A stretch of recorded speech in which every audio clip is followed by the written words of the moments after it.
काल रात्रीपासून माझी तब्येत थोडीशी बिघडली आहे, त्यामुळे माझ्यासाठी सासूबाईंनी सकाळी सकाळी काढा बनवला होता, तो घेतला आणि काढा पितच मी माझ्या जाऊबाईंना कॉल केला होता. ते रक्षाबंधनसाठी रक्षाबंधनच्या आदल्या दिवशी माहेरी गेली आहे, पण गेल्यापासून मला वाटते 5 ते 6 वेळा आमचा कॉल झाला असेल. दीदी असली की सगळा स्वयंपाक तीच करते, पण आज ती नाही आहे म्हणून मी बनवतीये. इकडे चुलीवरती बटाट्याची भाजी बनवली, खोबऱ्याची चटणी पण बनवणार होते, कारण की आमच्याकडे बनणार होते डोसे. गेले 2-3 दिवस झाले आहुंची तब्येत पण काही फारशी ठीक नव्हती, त्यामुळे त्यांना काही खाऊशी वाटत नव्हतं, त्यामुळे मग मी आज डोसे बनवले होते. आणि इकडे रक्षाबंधनची तयारी सुरू होती, कारण आमच्या बाबूला दीदी राखी बांधणार होती. राखी बांधायच्या आधी बाबू झोपला होता आणि त्याला मी उठवायला गेले तर तो एकदम भिवून उठला, त्यामुळे खूप रडायला लागला होता.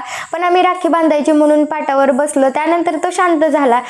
बहुतेक त्याला पण समजलं असेल की आता मला राखी बांधणार आहेत वगैरे असं.